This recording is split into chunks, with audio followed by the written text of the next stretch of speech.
The interesting part about being a mass communications major, when you think about the major universities with their journalism program, Winston-Salem doesn't pop in your head. The Northwesterns of the world, Missouris, Columbias, et cetera, we know what they're supposed to represent, which is why I take pride in inviting them on my show so I can take them out. You know, and I'm dead serious about that because it's what you make it. You know, we got to understand, first of all, what HBCUs are all about. A lot of times, how did the existence of HBCUs come about? Because, you know, you have black folks that were being denied the opportunity to educate themselves. And you had a cadre of individuals from our community who were committed to uplifting us and making a contribution educationally to ensure that we would be in a position to help elevate our communities for years and decades and centuries to come. And so understanding that from an historical perspective, now you take into account something as vague as it seems as mass communications. Well, I had public relations class.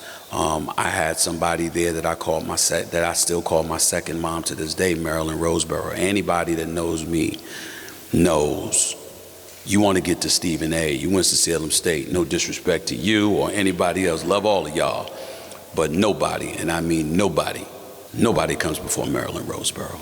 In mass communications, there's nothing specific per se. You take a potpourri of classes, you take writing classes, you take PR classes, stuff like that, and you have to find your way and figure out what you want. You cannot be whatever you want to be. Here's the trick. Find out what your gift is, whatever it may be. It could be talking, it could be math, it could be science, it could be anything. Find out what your gift is. Go do it. See if you love it. Because chances are whatever you love doing is what you're going to be good at. That's how you can be whatever it is you want to be. But in the process of doing so, when I was here as a Mass Comm major, the change for me, the big moment for me, was my critical persuasive writing class, because that was taught by the former editorial page editor of the Winston-Salem Journal by the name of John Gates, who's now deceased, God rest his soul. And he looked at an essay and he said, "You're a natural born sports writer. We need to talk about this." He said, "Let's have lunch." And our class was on a Tuesday. We had class Tuesday at 1 o'clock. It ended at 1:50. We left, and I thought we were going to lunch. And he took me straight to the sports editor of the Winston-Salem Journal, a guy by the name of Terry Oberly. Terry Oberly sat there, talked to me for 5 minutes, and said to me, "So when can you start?" And I started there as a clerk.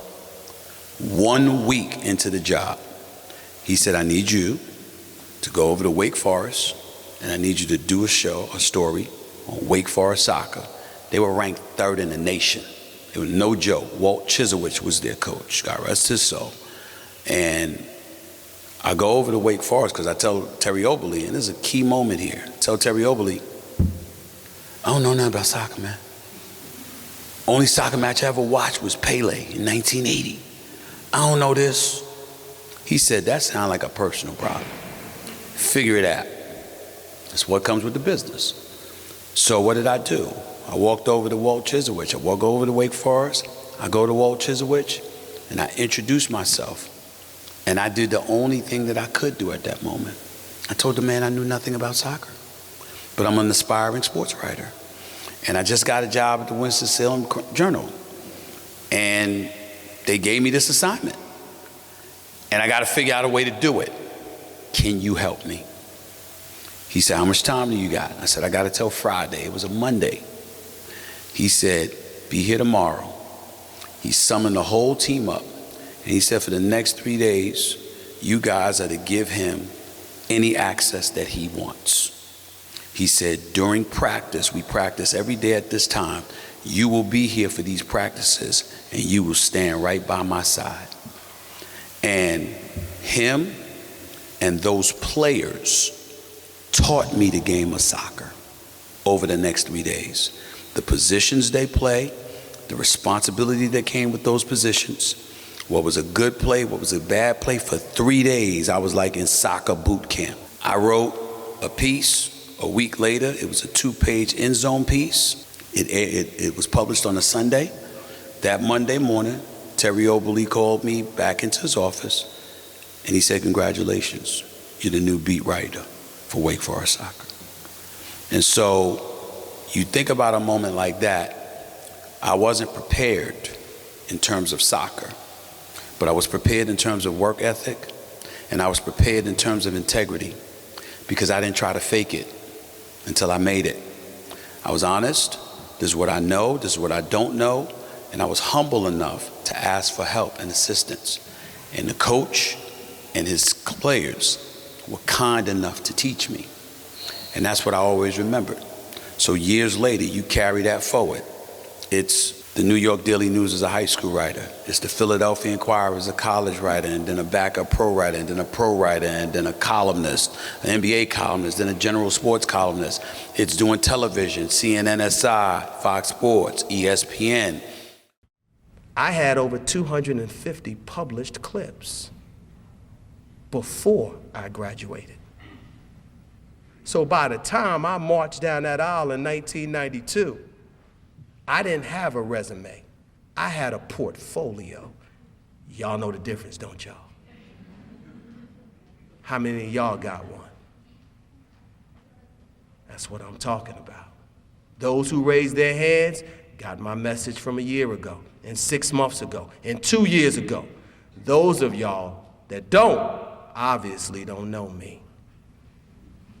Because that's what I've been saying.